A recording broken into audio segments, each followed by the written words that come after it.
Chris, welcome. It's a Blitzscaling, a startup podcast. I'm Julien Newman. And I'm Chris Ye, Julian's co-host and frequent guest, and somebody who just enjoys spending time with this crazy guy. I don't think you're like I think of it the other way around, or I'm your co-host. I think that's more accurate. Well, however we characterize it, it gives us time together, which is what matters the most to me. So I emailed you, Chris, this question, which is actually a thread that I had with James Courier, and I'm not going to screen share it because I didn't get James's. Oh, and actually, I don't know if I've read. I've been busy today. I read the presentation and memo. I didn't see the thread you had with James. I'm gonna have to go take a look at that. Hold on.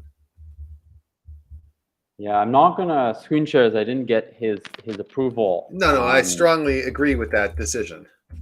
To screen share, but it's really a conversation he and I had about competition.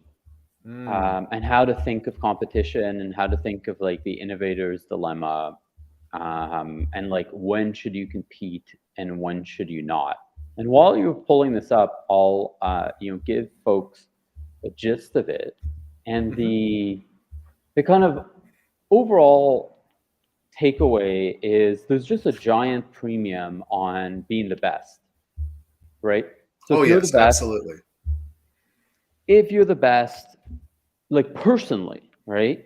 There are things that you can do that others can't, right? So let's say you're Elon Musk, you can start Tesla. If you're me, you can't start Tesla, right? And there seems to be this kind of dynamic where, there's just like, I mean, it's kind of, I think the easiest way to think about it is like, through like power laws or Pareto distributions, right? So people know the 80-20 rule, where it's like 80% of outputs are created by 20% of inputs. And if you think about that, in terms of, people's, quality of execution, it's like 20% of people have like 80% of the kind of talent and value and whatever. But if you continue to Pareto distribute those 20%, you very quickly get to a point, and I've done the math. In the world, there are 100,000 people, less than 100,000 people, who create 20% of the value. Because if you recursively Pareto, it comes out to that. So, like, there are 100,000 people who create as much value as 80% of the world, right? And then those people are also Pareto distributed, right? I'm fascinated by this. I never thought about a recursive Pareto principle before. This is cool stuff. Yeah, well, this is I think for large systems, right? So like say like the whole world, it's really helpful to get to like, where is it that there's like 20%, like there's the number of people who create as much value as 80% of the population. Right. Like that's the kind of like useful mind trick or like way to conceptualize it. I think for smaller systems, so let's say activities that you could do within your business, or let's say like things that we could do to improve our podcast, stuff like that. The right or the most useful thing I've done is like to Pareto distribute it like one more jump. So right. And where you get to is that ballpark 4% creates about 60% of the value. That's right. And the way I think about it is like 5% of activities create 50% of the value. Yeah. Which is much more useful in my mind than 80. Than 20-80. Yeah, exactly. 5 and 50. And again, what this tells you is there is tremendous leverage available if you just choose the right things. And it's easier to choose the right 5% than to do 20%. Correct. Yeah. Well, let's say if you optimize for the top 5%, you'll end up the top 20%. Right. So that's always been how I think about it. But like in terms of like our topic, which is like the upside to being the best, right? Like there are a handful of people who are just able to do what others can't. Right. Right. And in my thread with James, and for the people listening here, James is a top venture capital investor. I think he has the largest seed fund. He's invested in Legendary Lyft. figure, and also a really cool guy. Yeah, and a guest on our podcast, so you can check out his interview. But I was talking to him about like how to compete, when you should be comfortable competing, and really we're netted out. And he put it quite explicitly. He's like, look, if you're the best, then you can compete and win anything. If you're not the best, then you need all these other things going for you. And then, and like, as you put it, the problem is, how do you know if you're the best? Correct. That and I think so that's kind of like the actionable thing from his perspective. That isn't how I thought about it. Like, to me, the real question is like, how do you become the best? Mm-hmm. And if there's such a massive premium on being the best, then, to what extent should you be, like, what else should you be sacrificing? So right before jumping on this, we're chatting a little bit about like location, right? So let's say I much prefer living on the East Coast than the West Coast. Okay, that's just like my personal preference. Like, I just like the vibe more. I grew up there. But if I was on the West Coast, let's say in Palo Alto, where you live, Chris, I might be surrounded by better mentors who can help me improve. True. And okay, it actually is more expensive than living in New York to live in Palo Alto. Yes, crazy enough. So, like, is it worth taking a quality of life, like paying more for a quality of life that I consider to be inferior, so as to get superior in-person mentorship? And because there is such a massive premium on being the best, like, that's kind of the thinking I had. I'll let you kind of rip off that.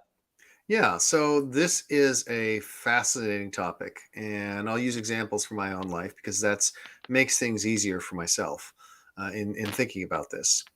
And I think that James is right in the sense that if you are world class, then you are going to beat the competition in many cases, even if the competition works harder than you.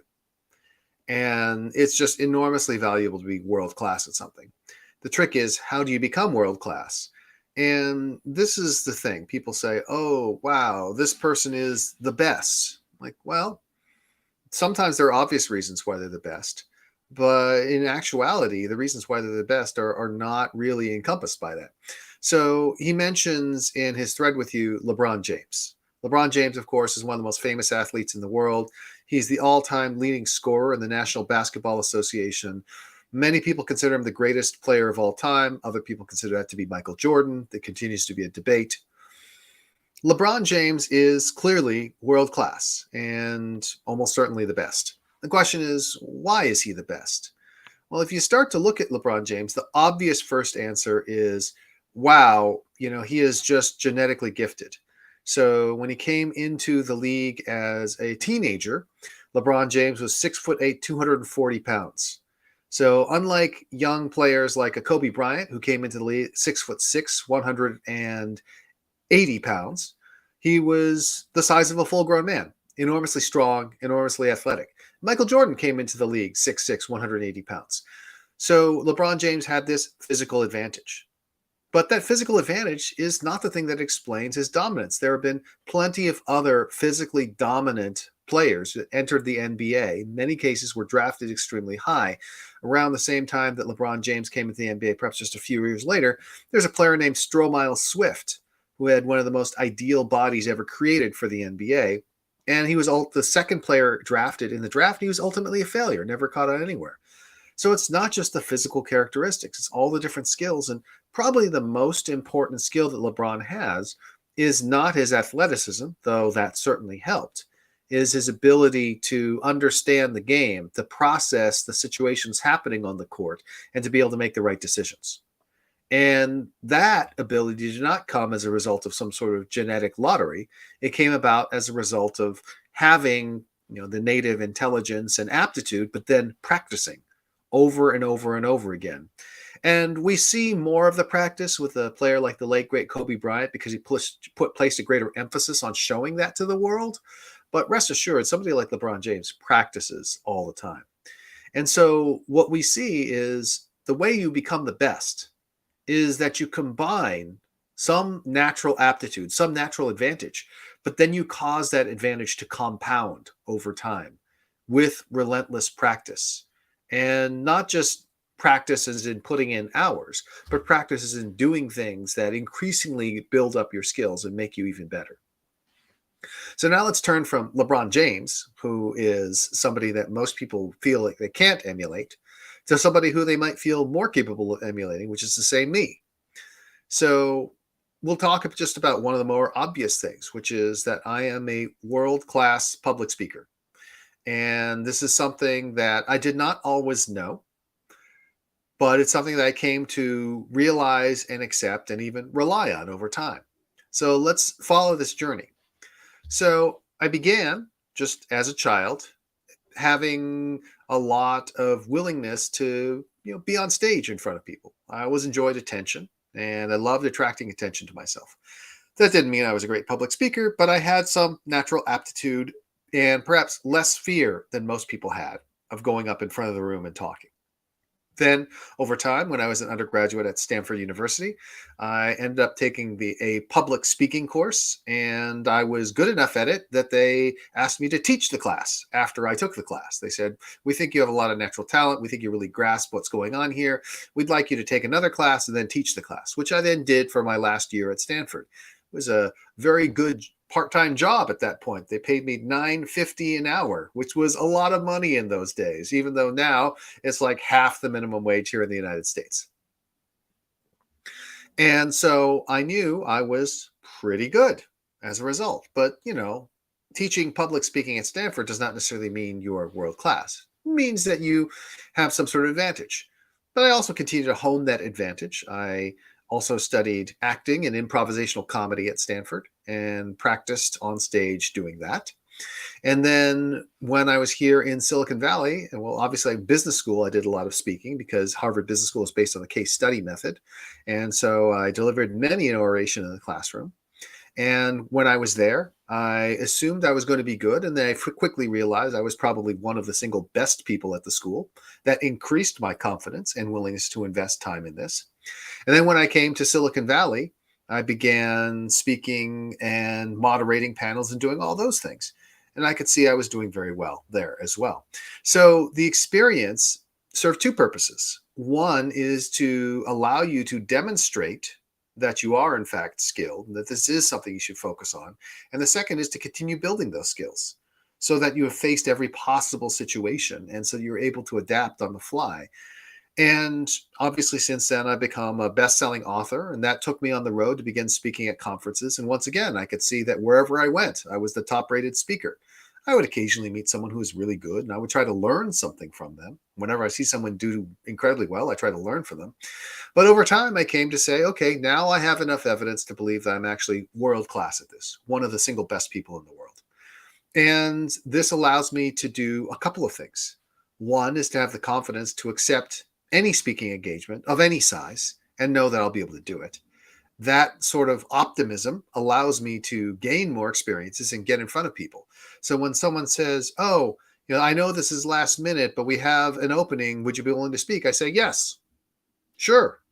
"Oh, have you ever spoken on this topic before?" "No, but it'll be fine."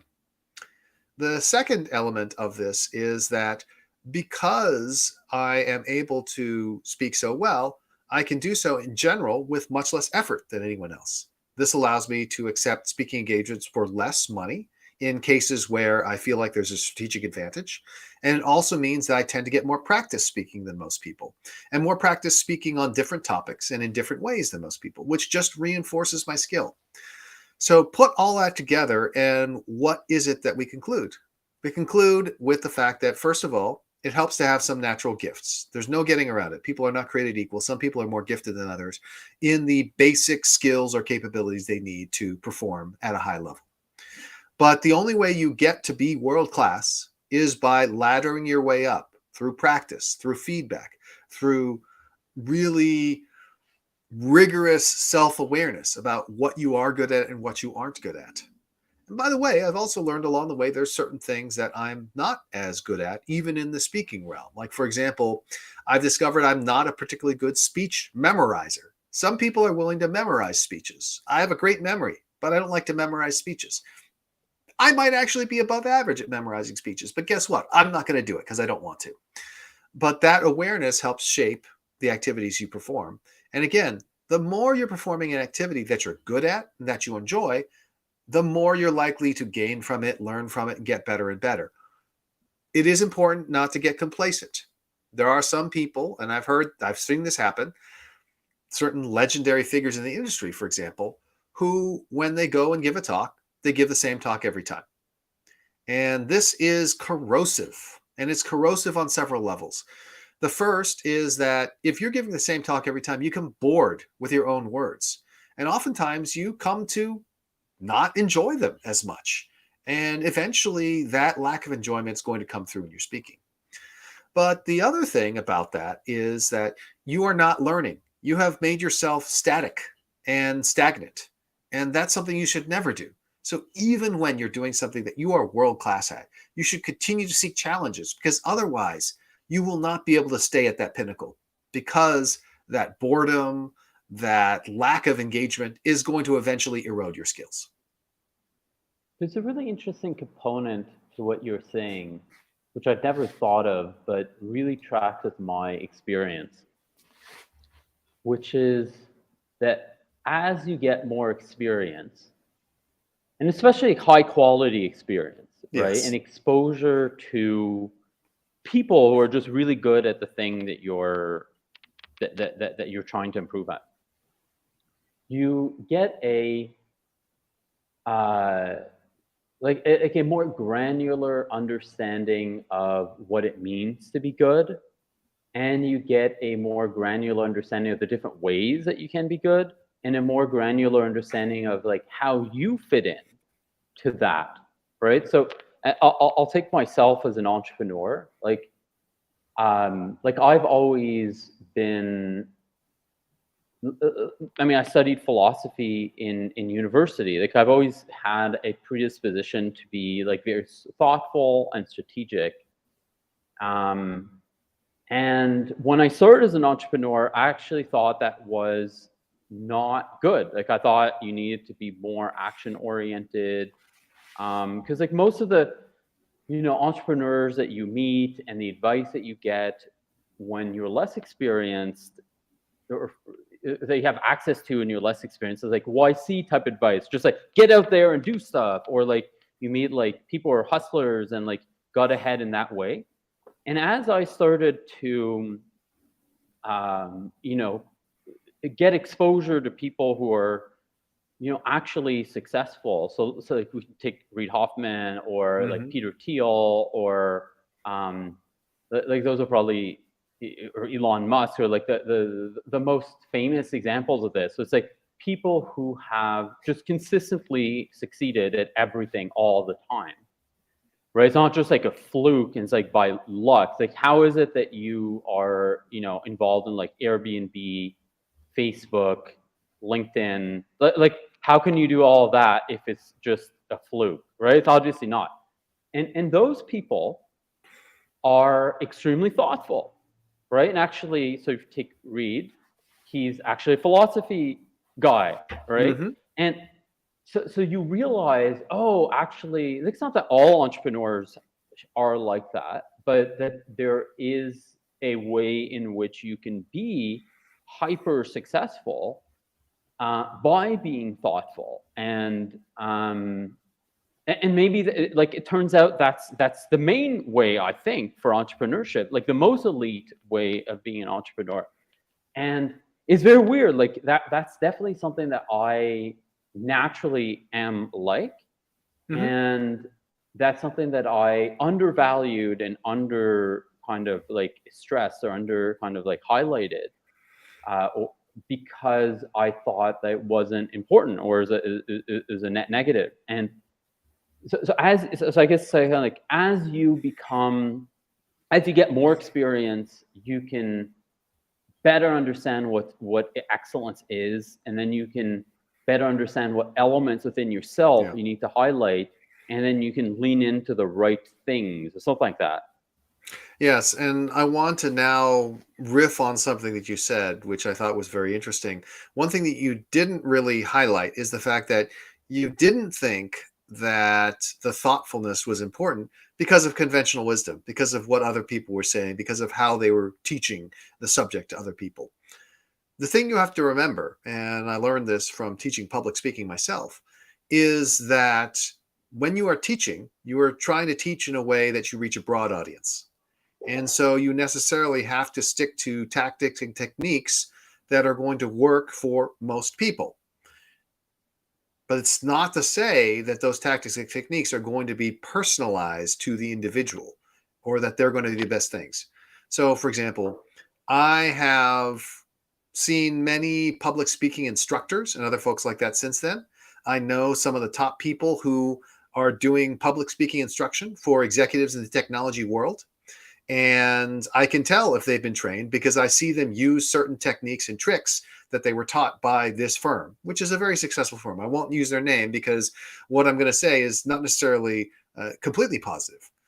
But my point is, I look at that, and if the founder who I know were to ask me about it and say, hey, because he's offered, hey, if you want, you can get our free training. I say, oh, yeah, that sounds interesting. But I've never done it. Why? Because I don't think their technique can help me. I don't believe that their instructions, which are designed for people who lack my natural talent and experience, are actually going to help me. In fact, they may hinder me. This reminds me of when I was studying for the SAT.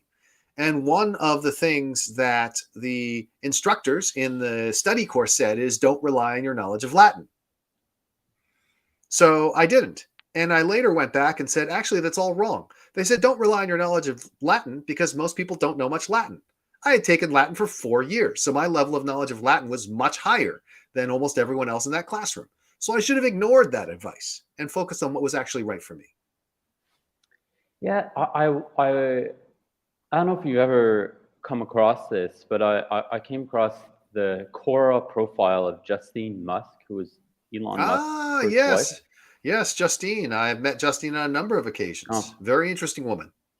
Yeah, I mean, I don't know anything about her, but somebody mentioned somewhere that she, like some answers she put on Quora. So I went look her up on Quora. And then I was reading all of her Quora answers. They're super interesting.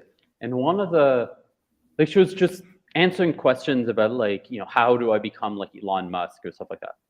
And one of the things that she was saying that he does really well, which kind of like what you were saying kind of like prompted for me, is he ignores like 95% of people. So it's like you just like block out 95% of opinions, perspectives. So like this is all useless. And then you kind of so it's kind of like identifying the 5% of input that is useful, ignoring everything else, and then like really listening to that 5% of useful input. That was kind of how she was saying that the thing that he would do really well. And that aligns with what you were saying. And it Yes. sounds like the more experience you get, the more you can discern between useless and useful, at least for your context. Yes. And then to go further, what I would say is that Elon's approach is not even the most advanced technique. His approach occurs because he is incapable of considering multiple ideas at once and incapable of processing the nuance. And therefore, he has to just concentrate on the 5%. I think a better approach is to just be able to clearly distinguish between what is conventional wisdom and what actually makes sense, and to know what actually drives the efficacy or non-efficacy of various advice. Because, in fact, knowledge of conventional wisdom, knowledge of what other people believe, even if that belief is mistaken or foolish, is useful because it helps you persuade them, it helps you understand them, it helps you predict their behavior. Elon Musk is brilliant at taking and focusing on that 5%, he is horrendous at predicting other people's behavior or understanding how to convey his ideas to others. Yeah, so it's kind of like as you gain more experience, and like better experience, then you are able to know what to pay attention to, know what not to.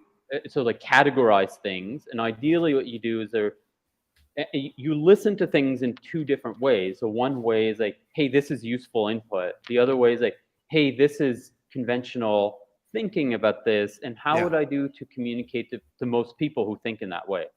Correct.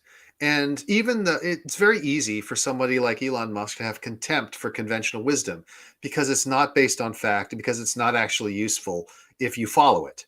Like, that's absolutely true. But refusing to understand why people think the way they do is going to lead you down a lot of blind pathways. Understanding people's behavior is almost always going to be useful, even if you know that behavior is irrational, because then you will better be able to shape that behavior in the future. So I want to call out because we had a comment came in on LinkedIn that I didn't call out earlier because I didn't have LinkedIn open. And the comment is from Mike O'Neill, who's the president of First Contact. He says, "I'm looking forward to attending the session." So there we go. Awesome. Well, Mike, thank you so much I hope you were able to tune in. And even if you don't manage to tune in live, you'll certainly be able to catch the recording. And again, hopefully you'll get the kind of content here that you could only get from the Blitzscaling a Startup podcast. And don't forget that with Blitzscaling a Startup, we now have a Patreon. Patreon, yeah. Julien, what is that Patreon link? Yeah, well, it's patreon.com/blitzscaling. And then what we do is folks on the Patreon get access to the email that I sent to Chris ahead of these sessions, even before Chris. So that's, Because Julien knows I probably won't end up reading it anyways. Yeah. And I schedule them, weeks in advance. Like I have them set up for, the next few months already. So that's just my style. It's just very different from yours. But that's one of the reasons why I enjoy spending time with you, because you are different. I feel that I can learn from you. Yeah, it is strange how in some ways, like my wife is the same, right? Where she's like very different from me in many ways, in other ways, similar. Yeah, anyway, so folks, they get that. And then also, we actually did the first one. So we do these quarterly, check-ins on like what is it that we're working on, and how can the community be helpful. So I do these. I think Chris, you intend on joining some of them. Yes. And we just discussed with the community, what are you working on? If we're able to provide input or advice or resources. I actually made an introduction to somebody, the one we did as a potential co-founder. So we try to be supportive. So folks get this quarterly call with us, and they see the topic before you do, Chris. See, that's the kind of access that's pretty rare. And again, that's at patreon.com/blitzscaling, BLITZSCALING. So I think one of the tricks to become the best is to, do things. And as you do things, learn where you fit in, and then like hone in on that and hone in on the people who are really, really great in that, in where you fit in, and then like continue to look for opportunities that are better fit for you. So let's say for me, I'm thinking, hey, what's the type of business I should be starting? Well, if I realize that actually, thoughtfulness is, one of my strengths, which I didn't realize, 5 years ago, well, maybe I should be starting a business that is more strategic, because that's something that I'm like 99th percentile at, and that I can like win at in a way that others can't. And maybe, like Oracle would be a business that I'd not succeed at building, because it's a less strategic business. But there are other types of businesses that where my strengths are, better. So it's kind of like, I think it's like the conventional wisdom around it, or the way people say it, is like lean into your strengths and stuff like that. Mhm. But it's actually like discover the right fit sort of strengths, or the right fit parts of the world for you, and then associate with the best people in those parts, and pursue elite activities in those parts, or something like that. Yeah, I mean, I think that the way to think about it is you're going to do two different things. One is you're going to try to find differentiation, things that set you apart from other folks. But you have to also find a field of play which is going to be rewarding. And you need that field of play to be rewarding from a financial standpoint, from a status standpoint. You need that because otherwise, how are you going to continue to grow in that area? Like, I could pick out some sort of area in which I want to develop mastery and focus and learn.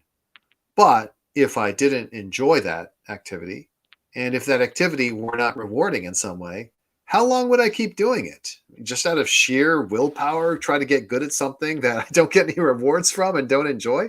That would make no sense. But on the other hand, simply following your greatest enjoyment is not necessarily going to help either. Somebody may say, oh, you know what? I love more than anything else. I love eating good food and drinking good wine. I'm like, wow, that sounds good. But the chances that you're going to become a professional wine critic or a professional food critic are pretty darn low. Why don't you find something that is a little different than that, that's going to still allow you to tap into some of these inclinations that you have, yet have a greater chance of success? So you have to balance that search for aptitude and passion with the cold-hearted, very practical consideration of what the hell will people pay for? What is actually going to be valuable?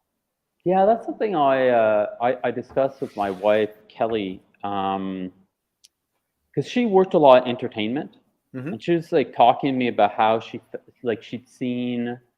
I mean, the reason we're discussing this is that I've been doing work and not getting paid for years, right? And from her perspective, as somebody who's worked in the entertainment industry, it's like, oh, well, there are all these people who work in the entertainment industry who are like that, right? And they're all like doing this stuff, and in the end, it'll all become a superstar of some sort. So I don't know what they expect, and it never happens, right? Right. And and it's like, well, how is that not what I'm doing? And I think the difference in perspective between me and her is, like, I worked in politics where, like, I mean, and for years I'd worked with like crappy wages.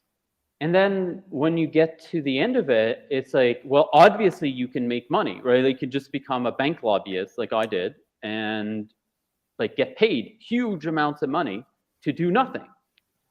And even today, like the way I make money now is, that, like, I just make introductions and get paid to do it. Huge amounts, like ridiculous amounts, for doing nothing. You And, shouldn't say that so loudly. Your clients might be listening. hmm. Well, but it's just like this, like there's a like there's spheres of activity Right. where you can play long-term Yes. games, and there's spheres of activity where you can't. So if you're in Well, politics, that works. In tech, that works. Entertainment, not so much, well, etc. let's be clear about why this doesn't work in the field of entertainment. So, the key difference between the field of entertainment and what you just described, and again, you could also do this in the world of politics if you chose the wrong path. The key difference is, while you were working in politics, making crap wages, you were also developing relationships with some of the most powerful and prominent people in the industry. Right. And if you were to work in the entertainment industry and you were to get paid crap wages, but you were always working with Steven Spielberg, George Clooney, Tom Cruise, etc., guess what? You would find a way to make money at the end of it. But if instead you're in the entertainment industry and you're working on independent production after independent production, and you're unlucky in the sense that none of those aspiring filmmakers ever makes it, then you're hosed. This Right. is, if you think about it, there is an actor. named Greg Grunberg. His most prominent role was probably on the television show Heroes on NBC, but he's on a whole bunch of other films and television shows as well. Do you know why he was on those films and television shows? Because of his wife? I don't know. Not because of his wife, although that's close. Because along the way, he made a best friend, a guy by the name of J.J. Abrams. And ever since then, he has been in every one of J.J. Abrams's productions. Because, you know, if you're going to be on set somewhere for like 3 months shooting, you might as well have your best friend along, especially if that best friend is willing to take on any random supporting role just to be there. So guess what? That's the key question. Not just are you working in the industry, but what relationships are you developing? If you're not getting financial rewards, you better be getting skill rewards, and you better be getting relationship rewards. But how do you do that then? Like, why is it that, I mean, I worked in Canada, so you know, it's a little bit smaller time than the US, but like, how is it that I was having lunch every week with Justin Trudeau, and before he was prime minister, while the vast majority of people who worked in politics with me weren't, right? Like they didn't have those relationships. And I mean, I can give, like, I definitely acted in ways that are really, really different from the other people that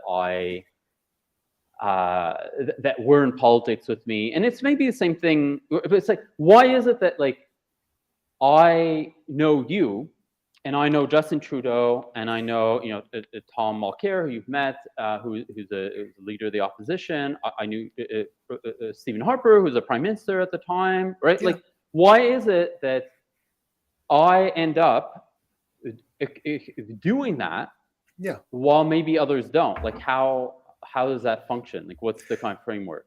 There are two key things you need to be able to do. One of them primary, the other one secondary.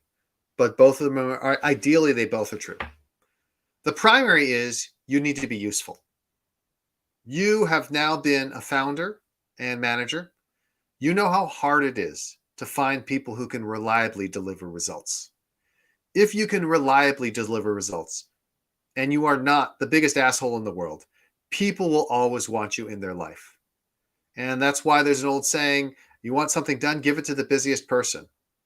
Whoever develops a reputation for being useful, for being able to get things done, will get more and more opportunities to get things done. And so there is a wonderful feedback loop involved there. But the other thing besides being useful, which, by the way, encompasses being easy to work with, right? Being easy to work with is just another element of being useful. So don't think that you're allowed to be a jerk and hard to work with if your results are great, because eventually that wears thin.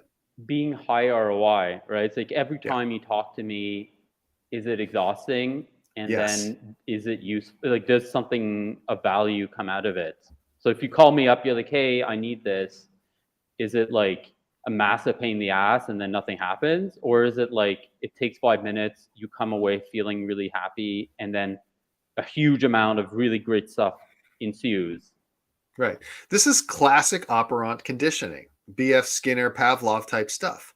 If every time you call a person you feel shitty afterwards, even if you don't realize it, you're going to start finding reasons and excuses not to call them. But if every time you talk to someone you feel great and energized afterwards, you're going to start calling and talking with them more and more. And that's going to happen at an unconscious level, even if you don't happen at a conscious level. But then the other secondary point is to be unique, to stand out in people's minds, to be memorable. So in my own life, I strive to be useful to people. Of course, I want to be high ROI, but it is also relatively easy for them to remember me. I am distinctive in their minds. They don't have to ask themselves, oh, of all those people I met at this particular event, who do I remember? They're going to remember me. And it doesn't have to mean that what you do is, you know, just completely insane, right? Oh, he always wears purple or something like that. Like that's a gimmick. But what you do want to be is to be different enough, distinctive enough, such that as people are going through and saying, wow, that guy or gal is useful, they're high ROI, They also have no problem remembering who you are, what your name is, what you're about. Yeah, and it's like being unique in a manner that makes sense to people, right? So if it's like you're the guy who works in politics, always wears, purple suits, it's like, what's going on? Like, why would that exist? Right. While if you say like, hey, this is the entrepreneur who's really into philosophy and is like super thoughtful, well, okay, that's like relevant and unique and feels really powerful. Or if you say like, hey, this is the guy who's an entrepreneur who's like really athletic and does like rowing every day and has Plato's Republic beside his on his bed, whatever his bed table or whatever the word is, Yeah. like that kind of like it's like unique, different, but also not like why. It's like, oh yeah, I get it. Something like that. Yeah.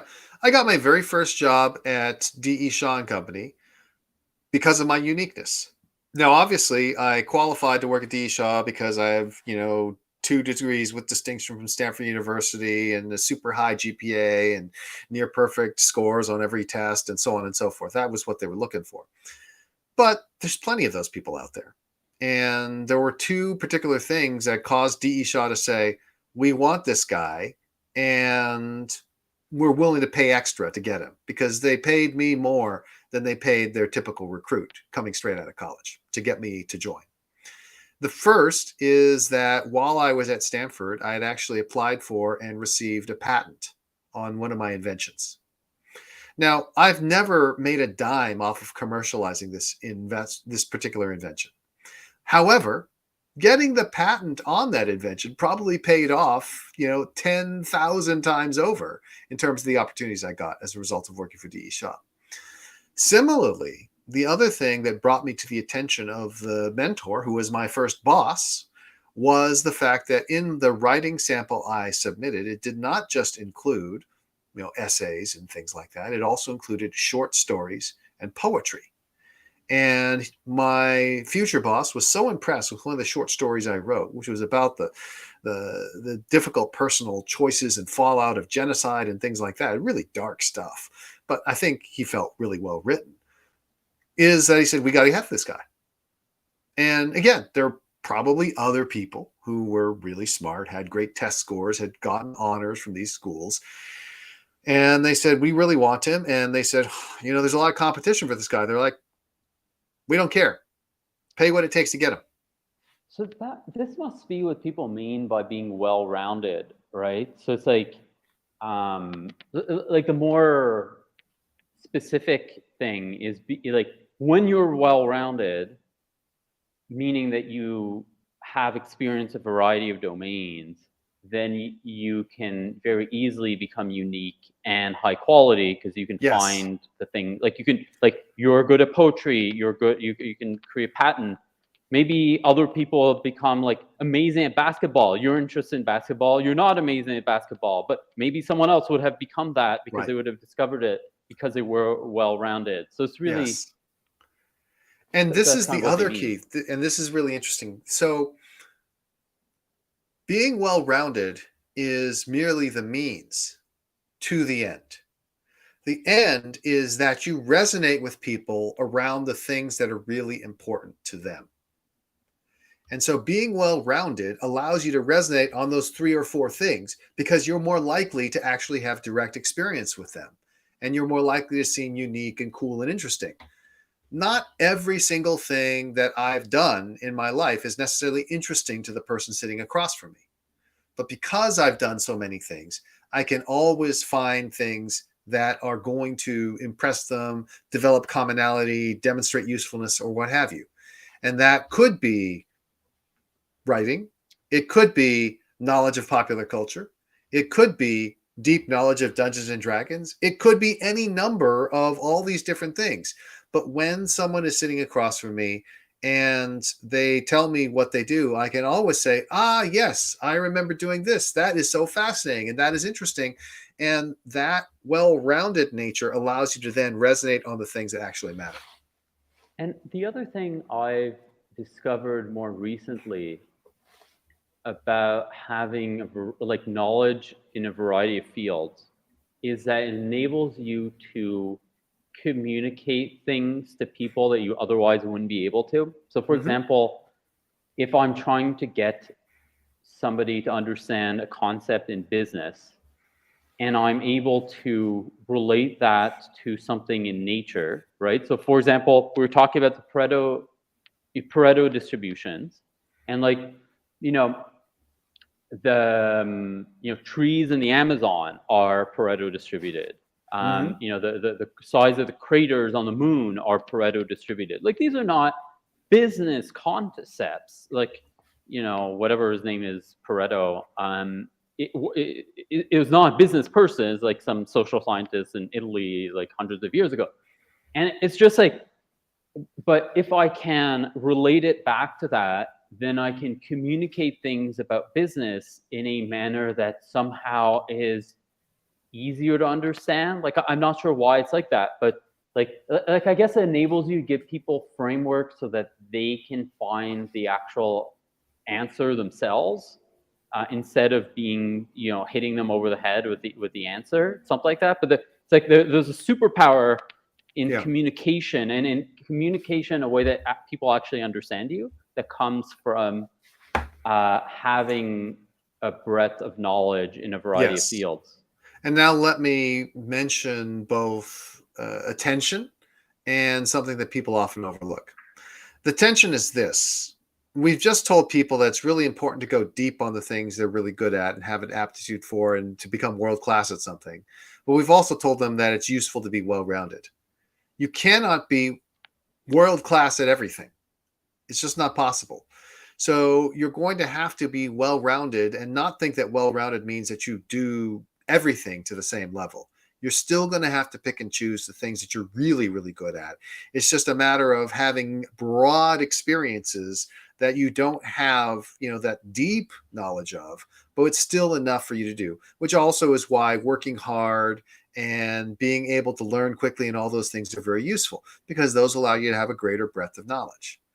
Now, the thing that is underappreciated, because you just mentioned it, right? You're sitting across from someone, is how important memory is in this respect. So the fact that you did something is useless in that moment unless you can recall it and connect it to what you're talking about right then and there. And the fact that it's on your LinkedIn profile or someone in your Twitter feed or Facebook feed is irrelevant, because the person sitting across from you is not Google or OpenAI. They are not indexing everything. You have to be the person that brings it out. And if you don't have the memory to do that, if you don't have the ability to convey your experiences, the fact that you have them won't be valuable. Right. So to become the best, you need to do a lot of stuff, and you need to do a lot of stuff in a way where you're looking for the things that you are good at and then doubling down on those. And that means, following your areas of interest. It means trying to find the things that you're good at as you do that. It means associating with really great people in the good fit areas. And it requires just being smart, having a good memory, working hard. There's an element to the working hard that I want to get your input on that kind of occurred to me recently, which is, let's say I work like 12 to 14 hours a day, 7 days a week, pretty much. And which is essentially double 40 hours, like double or more than double 40 hours, right? Yeah. So it means most people work half as much as I do. And then the question is like, well, what do I do during that extra time? And I was thinking about this, and actually I'm not doing work. Like, I'm not executing, I'm learning, or I'm developing relationships, right? So it's like, hey, one of the things I've been recently doing is reaching out to people who are transitioning out of elite military units in Israel. And being like, hey, who are computer science people, right? And it's like, hey, can I help you find a job, right? And that's building relationships with like super smart potential employees for me, helping me learn about this potential pool of engineers that other people aren't tapping. Maybe I don't know if it's actually a good potential pool. It's helping me, learn more about this, etc. And that's work. Is it my job? I mean, I don't have a job right now, but would it ever be my job? No, it's never going to be my job to do that. But it is work. So that's actually like the hard work is like you should be doing the same amount of execution as everyone else, but then spending just as much time on self-improvement and on kind of like longer term gains. Yes. And that's because we're always going to need to learn new things. The world is changing. The things we learned in the past, that knowledge has a half-life. The lessons we learn have an expiration date. Sooner or later, you got to learn new things. And the ideal is you learn them before everyone else realizes they're important to learn. So you got to try stuff, and you got to have your ear out or your eyes out for weak signals that are going to tell you, hey, this might become more useful over time. And the other thing I would say in thinking about, again, being well-rounded and having these particular interests is that the interest profile that you have can then be matched up against the person that you're talking with. So like take those Israeli computer scientists who are exiting the military. I'm sure that you don't just go to them and say, hey, you're Israeli computer scientists exiting the military, let's talk. You probably also are able to establish rapport with them by emphasizing, here are some similarities between us. And here's why I think that I can help you in your particular situation. Right? You're constantly leveraging the assets you already have to build up those assets even more. Yeah, exactly. It's kind of like, well, A, I'm Jewish, and B, I'm a software engineer, or I don't know how fair it is to say I'm a software engineer anymore. But okay, there's another component here, which is how much of other things to sacrifice to become the best. So let's say, okay, I'm me. I'm starting my next business. I could decide to start that business, let's say in Santa Fe, New Mexico, where the cost of living is a third of Palo Alto. It's really nice, and that would be great, right? And I pay my employees less, right? So let's say if I moved to Santa Fe and started my business there, I'd have a nicer office. I'd have like my burn would be like half, and I'd have a better lifestyle. Okay. And if I say, no, I'm not going to do that, I'm going to move to Palo Alto so I can be surrounded, so I can see Chris in person, I can meet Chris's friends, I can be surrounded by, really great people. Well, now I'm actually sacrificing a lot. I need to like raise twice as much capital. Right. That's not nothing. My wife is going to hate me, and because her life is going to suck and our apartment will be ugly. And like there's just a lot of stuff that will be horrible. And is that worth it? Like how much sacrifice is appropriate to optimize for personal excellence? So I think that a lot of this boils down to how do you make a sacrifice along the efficient frontier? So, and that efficient frontier may change depending on circumstances. A decade ago, I would have said there's no chance you should ever start in Santa Fe, New Mexico. These days, there can at least be an argument because there are fewer things which happen in person. Still, most things happen in person, but there are fewer things that happen in person. And so if you very much know exactly what you want to do, and that thing does not require you to physically interact with folks very much, and there's not as much benefit to proximity, maybe Santa Fe, New Mexico makes sense. But what I would say is that's generally only going to work if you are in a industry that is perhaps a little more mature and where the way you fit into that industry is pretty clear. Because the benefit of being physically in a place like Palo Alto is if an industry is taking off, like AI, it is a lot easier to meet people who are enthusiastic about AI here. than it would be in Santa Fe, New Mexico. And it'd be easier to meet investors who are interested here than in Santa Fe, New Mexico, and so on and so forth. So you have greater resources. You have more ability to adapt and change. You have the ability to compound what you're doing by involving other people. All of those are things that are easier to do here than in Santa Fe, New Mexico. And so it really becomes a question. If you were building a business that was purely remote, that was dealing with pre-existing business processes, build it in Santa Fe, New Mexico, right? A conventional business built in Santa Fe, New Mexico costs you less, higher standard of living, your wife doesn't hate you. Those are all good things. Do it. But if you were to tell me, hey, I'm going to build an AI startup, I would say, well, obviously you need to build it here because you don't know exactly what you need to do. The industry structure is still changing. You may need to be able to influence how that structure develops. You need to be physically present in order to develop the relationships that will allow you to succeed. Yeah, so what you're saying is you have to look at, the actuality of the situation, right? So for example, if when I first moved to the United States, I had moved to Palo Alto, would I have truly had access to all the people that are relevant that I have more access to today? Probably not, right? And like the level of people I would have been able to access in Palo Alto versus New York probably be about the same because no one would like the sort of actually top tier wouldn't want to talk to me. Yes and no. I mean, the thing about being in Palo Alto is the culture here would allow you to more easily connect with top people. Right. I was connecting with people who were world famous even 20 years ago when I was a nobody. It didn't mean I connected with them as often. It didn't mean it was as easy to do, but it was more possible because of the ethos.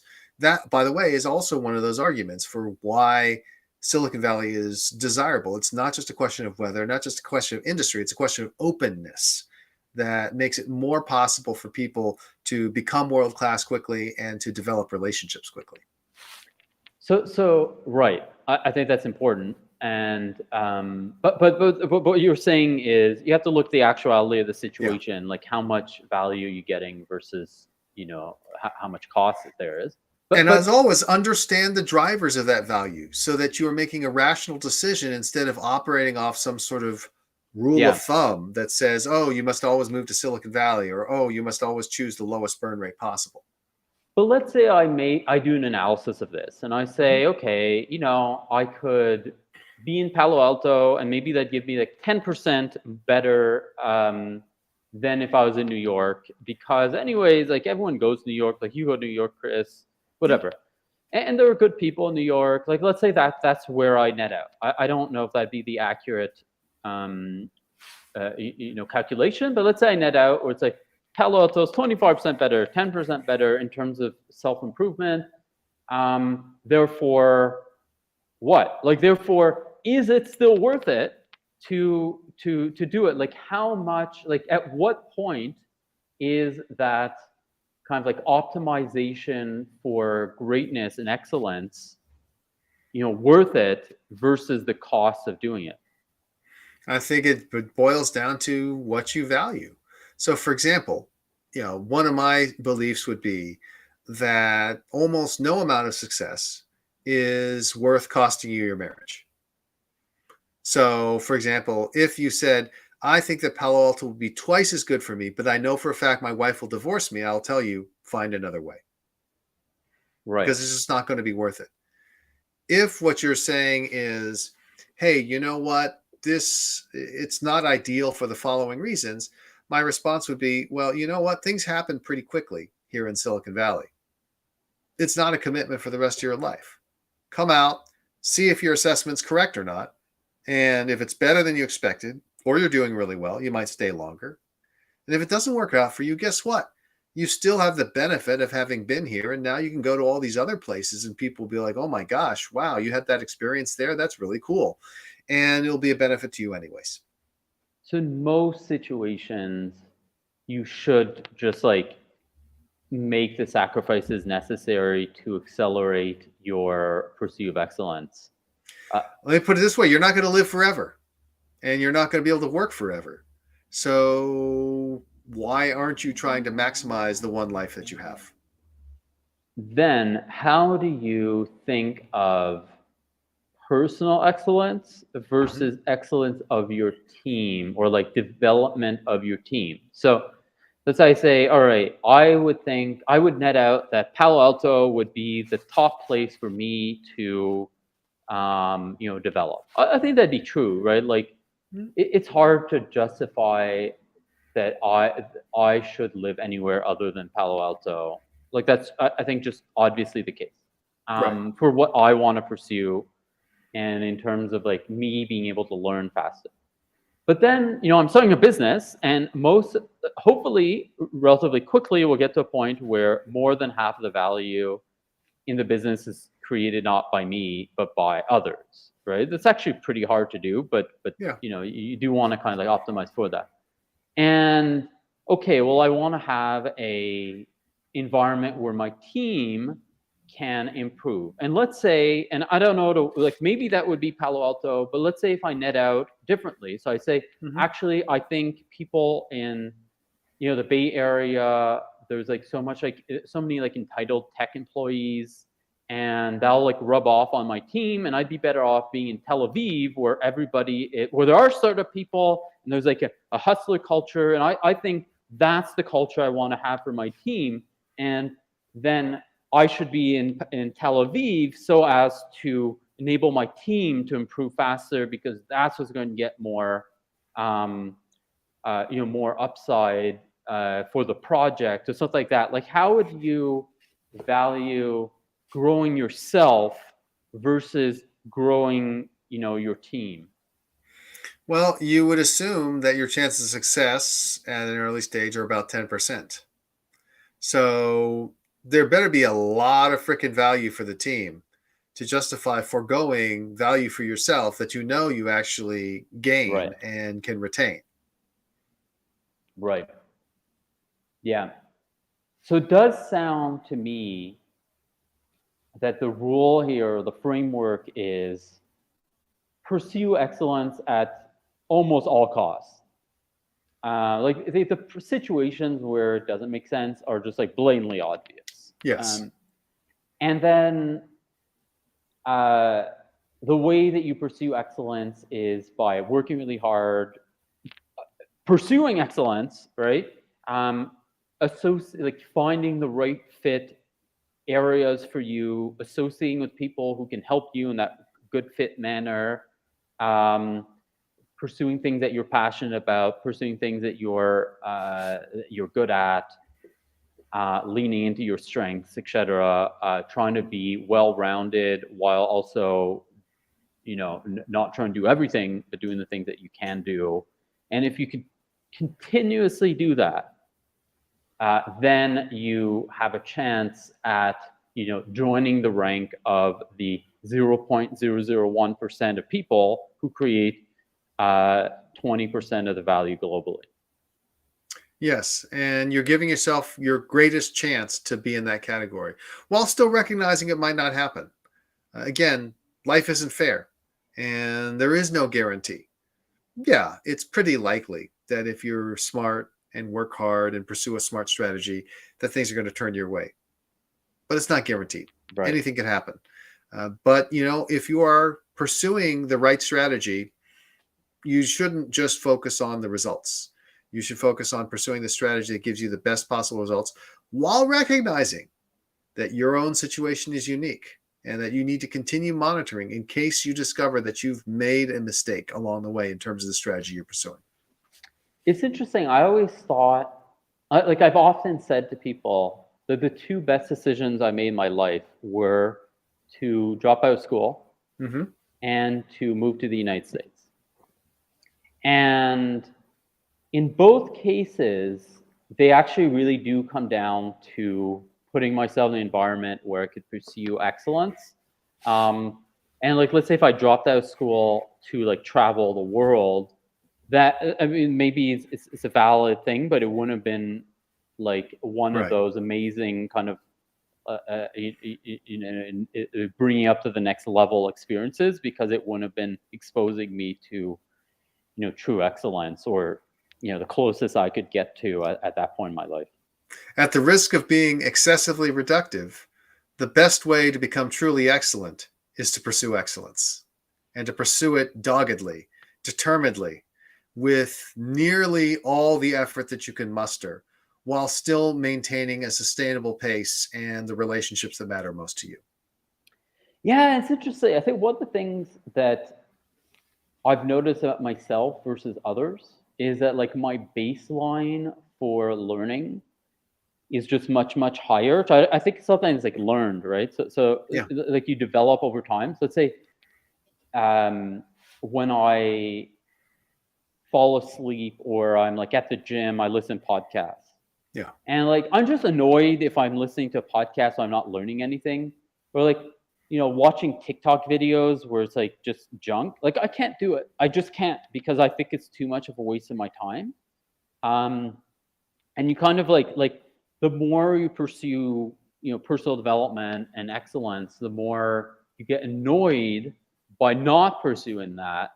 And then kind of like my version of just mindlessly watching TV is, listening to the kind of the raw recordings of interviews for Masters of Scale or something.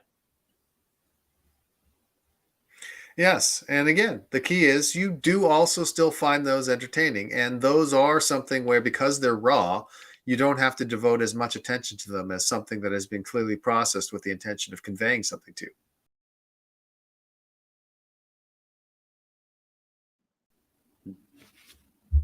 You're Yeah, I don't know what back. happened there. That was very strange, Yeah. but hopefully it was just a minor blip, Yeah. and probably won't even need editing out because it was so short. So okay, so I think that covers my thread with James Courier, and it really is just like pursue excellence at almost all costs. And the value you get from that just like grows exponentially.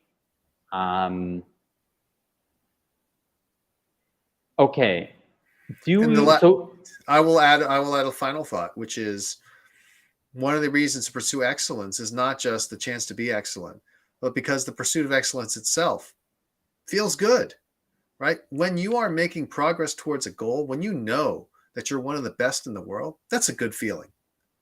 And the fact that it is a good feeling is one of those things that is beneficial. I love the fact that I've been able to test myself and see that I'm really, really good.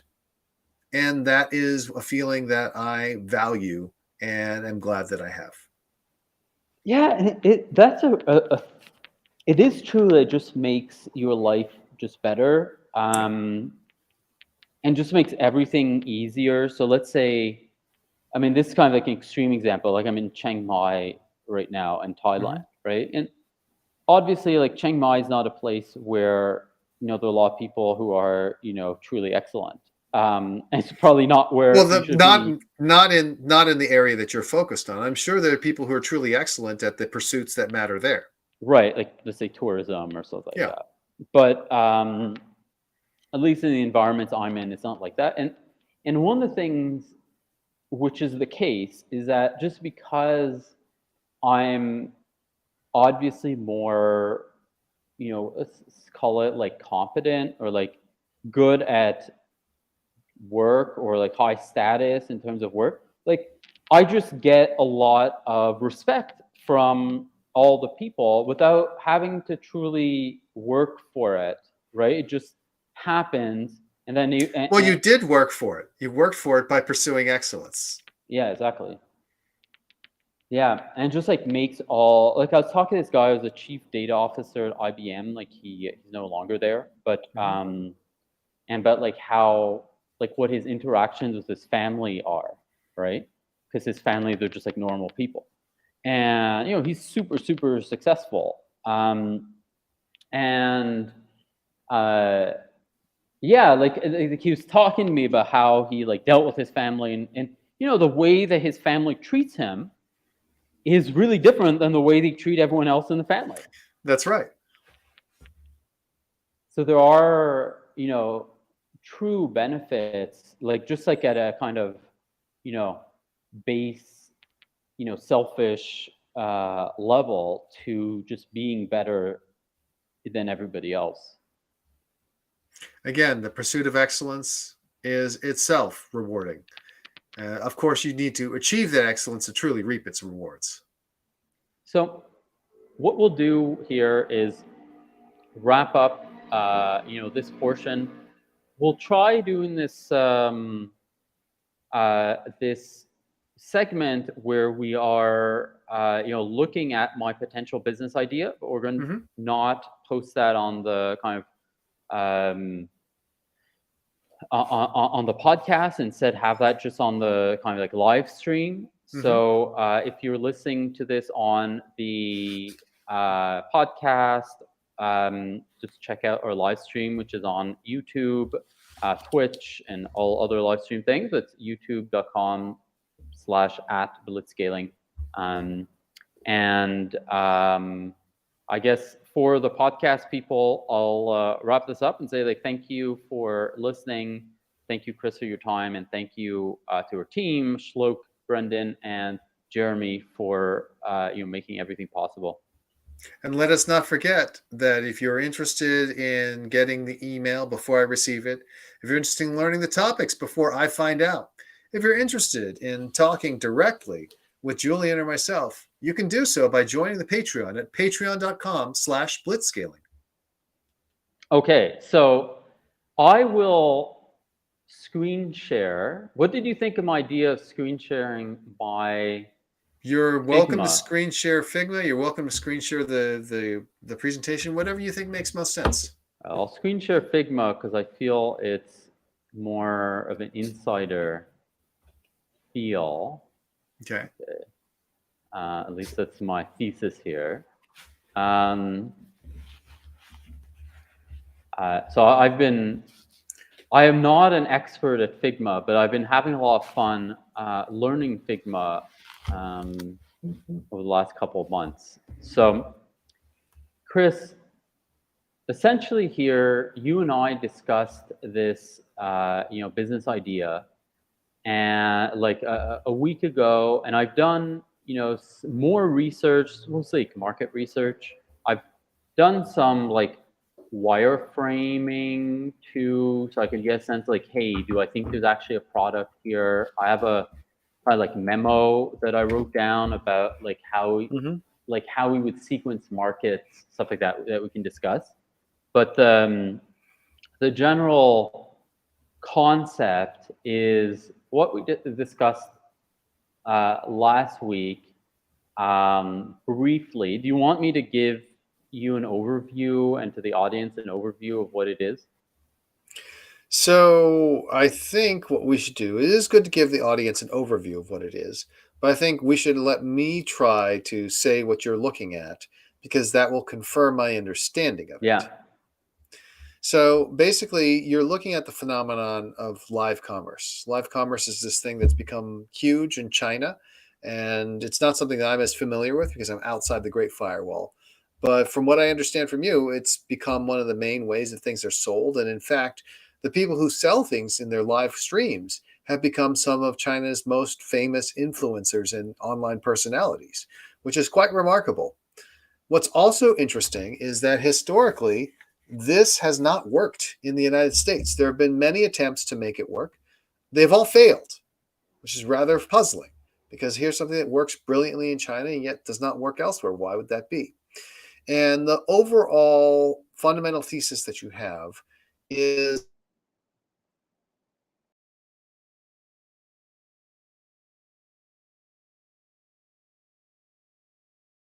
into creators, because creators have the skills to connect with audiences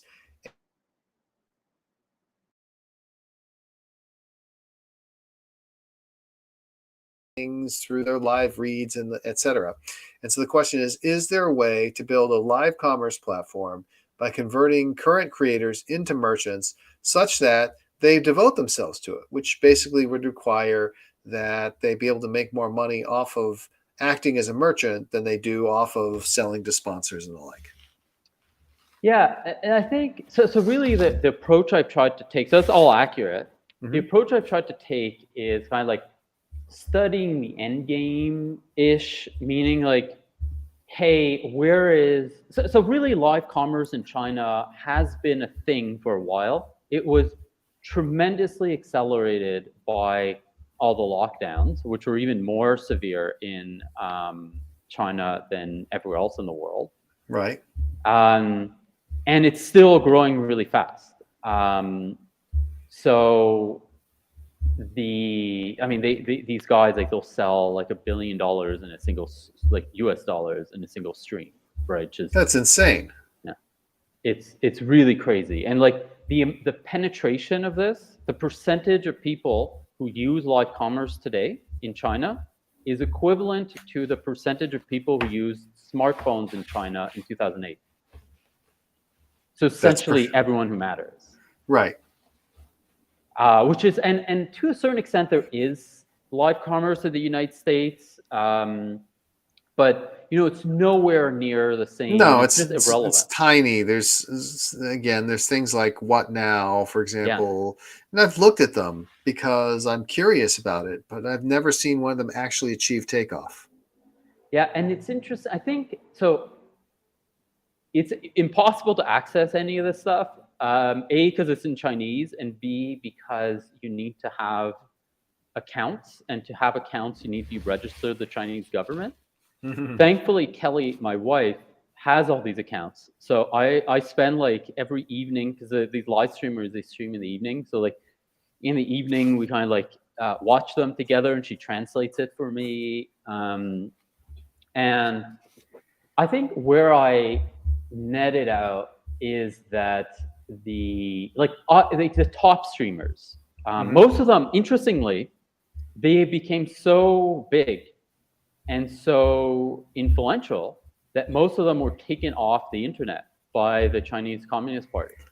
Really? Yeah. By taking off, they mean just told them, no, you can't stream anymore? I mean, what do they do instead? Are they still influencers, or are they just gone? Good question. So like all the top people, they were all accused of tax evasion. Okay. Booted off of Taobao Live, which is like the main platform. One of them has returned, and the others have not. And what they seem to be doing is kind of like setting up these like live centers, which is like essentially like fulfillment centers for live streamers. So essentially like enabling creators to become live commerce people. So there's a huge industry of this in Hangzhou, which is where Alibaba's located, which again is not findable. So it's interesting, if you search for live centers on Google Maps, you won't find them, but on the Chinese one, which it's Baidu's maps, which is the main thing. They're all over the place, and there's like government-sponsored one. It's like this huge thing, and it's so weird. It's like this whole world that is kind of like invisible to us. Sponsored, fascinating. Yeah, that's fascinating. Like there's all like there are tons of like all the cities now, the local governments. Like the way it works in China is they all try to like suck up to the national government so as to get promoted. And all the local governments, like the thing they're doing is setting up these live centers. So they're all over the place in all the cities. But the main place is Hangzhou, kind of like a cheap area of Hangzhou, where Alibaba also has an office. Anyway, so one of the other top streamers, which apparently she's doing, is like through her husband purchasing a lot of property there and setting up live centers. So as far as I can tell, they're kind of like trying to, and then their teams are live streaming without them. Because they have to build out all this kind of like e-commerce infrastructure. But yeah, they're all like booted off, in the big wave of the Chinese government cracking down on all the influential people. So they were like so influential that the Chinese government, and these are just like they're just shopkeepers, right? But they're not shopkeepers. Is kind of the point, right? They're actual A-list celebrities who are kind of like of the level of influence that the Chinese government feel that they are threatening. So what's happened to the live commerce industry in China then? Did they just take out the top wave of them, or Yeah, they just took out the couple of top people. So they left most of the people underneath. Yeah. Interesting. And it's still growing, faster than ever, even after the pandemic, ended. And where I netted out, because there's only one of them that you can actually, that's kind of like at the top of his game that you can watch. And it's interesting, like, because I've watched various people, and like, it's actually entertaining to watch his stream. Like, I can't understand truly, like Kelly translates for me, but I still find it entertaining. Like, I like watching it. And I think that's, like, what I'm trying to do is kind of like peer into the future of live commerce in China, right? So it's not like what is the state of the industry today. It's like, where is it headed? Like, where's kind of like the end game for them and presumably for us. And it feels to me like I'm increasingly convinced that the end game is that it just becomes kind of like YouTube, or like it's just like some form of mindless entertainment that's engaging, that where you can support, and it's like about supporting these creators that you like, and you can like engage with them, you can support them. Like, people will like write to the creators or the merchants and the streamers, and they'll say, hey, can you find a product like this for me? And they'll buy the stuff to support them. Also, where I am in Thailand, they have some of this, and I've asked people, like, why do you do it? They're like, yeah, because I want to support these streamers. And okay. Also, really weird, another thing I noticed here since starting to research this is when I go to night markets, the night market people are all live streaming. They're just like, interesting. Yeah. Well, yeah, go ahead. No. I mean, look, I guess it makes sense. There's a broader trend towards people saying, I want to buy experiences, not things. And live streaming is the ultimate way that turns things into experiences. Yeah, it's kind of like QVC, if QVC is the best thing on TV. Right. And the most popular thing on TV. And right. Like, that's kind of like, I don't think that's where it is today, but it's kind of like what's the future of it in China? And then my question is like, how do you backtrack from that and actually execute towards that? So I don't know, maybe you think this is the wrong approach. My belief is what you want to do is kind of like live in the future, right? So it's like, here's the future. So I think the future is, QV, like, there will be this thing that's like QVC, but like just the best content that happens to be QVC like, and that will be a really popular social media channel, and be a really popular way of shopping, and maybe like a dominant in both of those. And then, now that I see that future, so that's the future, then I want to say, okay, well, I'm here today. How do I move towards that future in the real world of the U.S. market? Like, that is that the right way to do that? I think that's right, but there's an important nuance here. So you should have the vision of the future and look at that desired future and say, here are the kinds of things that need to happen. And then you should come back to where the present day is and figure out those first steps. But I'm reluctant to go all the way towards spending too much time building a complete bridge between where we are today and the future. The reason is there's going to be so many changes along the way. Right. It becomes tempting once we've built a bridge to try to stick to that bridge, even if that bridge no longer makes sense. As long as you believe that there is going to be a way to get across the gap, then operate primarily in the short term. Right, and just have the long-term vision as a North Star, but not as a blueprint. So it's kind of like the 20-year vision, that's your North Star, let's say, or the 10-year vision, your North Star. And then it's like, you want to think like, what am I going to do for the next year or two? Yeah, for the next 3 months, right? You've got to navigate the short term because the business is growing and be playing out in the short term. Have the long-term vision, but not become so enamored with it that you're following a plan that is surely going to fail because it was created long ago. So what I've done that actually kind of, I don't know what you think of this, but I create this deck like quickly. It looks fancy because I used an existing template I had, but one of the things I purposely did or removed is kind of like a problem solution statement. So it's kind of like more of like a future thing. And then I explained what I think, the kind of product as far as I can see it, like what I think is the best, like the product as it should be is, and I can outline what that is for you. And then I have like the why now, and then like how I think we would do distribution at like, let's say 2 years from now, like once we built out something real. Yeah. And You then just have to be very loosely attached to anything that goes beyond like 6 months. I have a kind of like outline of what the next 6 months, let's say, would look like.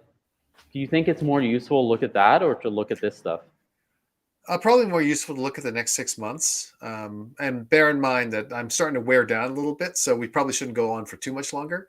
But I do want to comment that I thought that your notion of pairing up creators in some sort of competitive format was a good idea, because this is something that has worked from time immemorial, right? The head-to-head sort of competition, the spirit of competition. This is a classic dynamic that I think is probably successful, and it also gives you a built-in excuse for why it is that you're bringing these two folks together and what your role is, because you're just going to creators and saying, hey, why don't you do this? You'd have to come to them with the pre-built products. You'd essentially have to take on the merchant role, which is a big pain in the ass, versus I'm pairing up creators and creating some sort of way for people to begin collaborating. That's a little easier.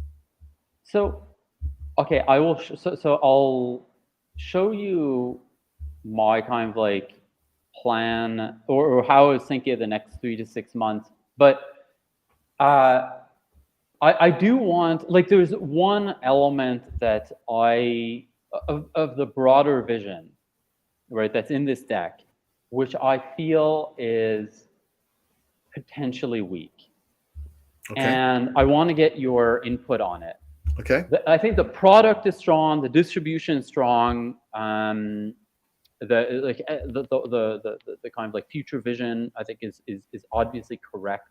How do you execute on it is a real question. There are obviously network effects. Like, I think there are sort of challenges because it's actually like relatively complex to build. So it's not going to be like, like building Snapchat or stuff like that. Like, it's actually more complex to build than that.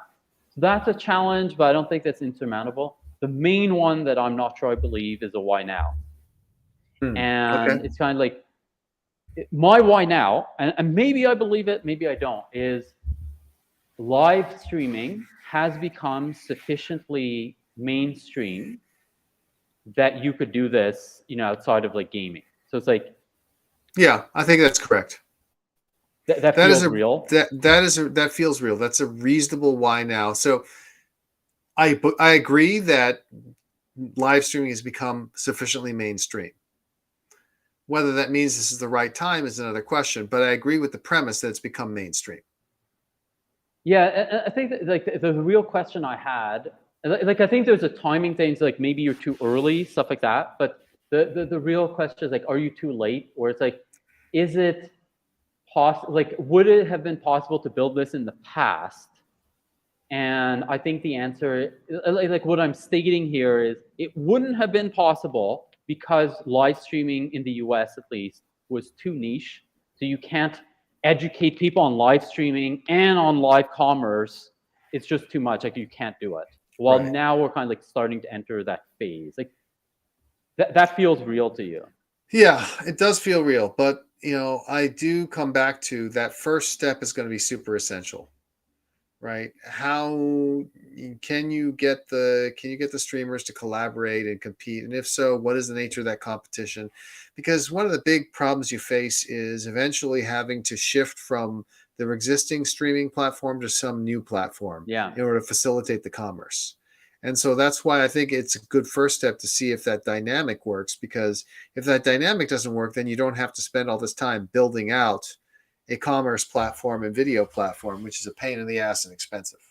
So it's like, how do you create impossible to ignore value for somebody? Right? Yeah. Okay, here's my answer to that. Okay. So I don't know if you think it's real. I feel like you'd have to do it to actually know, but I have relative confidence, which is like the most simple product is just to match up creators. Right, but you have to match them up in a way that they would actually care. Correct. So that's kind of like, I think there are some creators.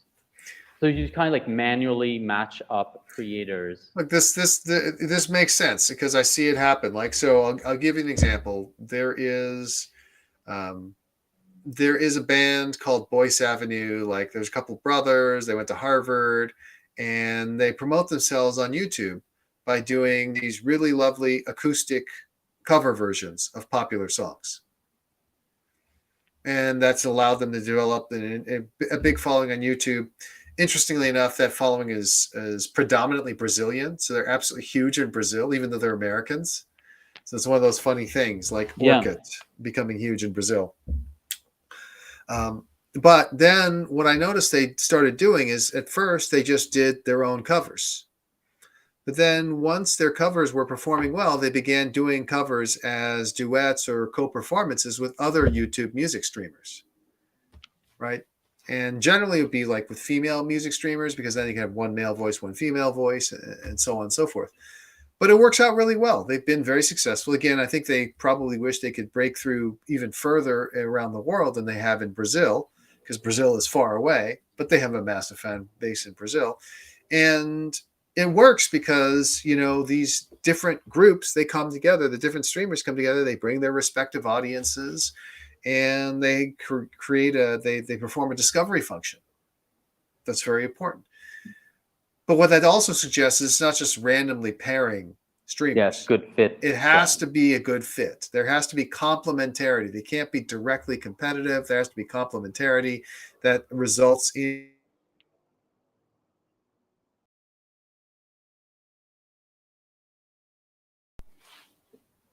Okay, this gives me something to go off, because I think it's kind of like the vision, the long-term vision makes sense. And I think the kind of like product market fit of kind of like my most simple product makes sense. And like, it's based off my own experience too. Like, now that I'm a content creator, I want to meet other content creators, another good fit content creator. And I've spoken to a lot of content creators, and it's something they've brought up. And it's also something I think generally people like. So it's kind of like an obvious thing. The real question, or the real thing de-risk as a next step, is like, can I actually match people in a way that makes sense? Yeah, and it's one match at a time, right? And so first thing is, can I accurately match? And the second thing is, can I find a more scalable way to match? Yeah. And can I match people who are popular enough for it to actually move the needle, and so on and so forth.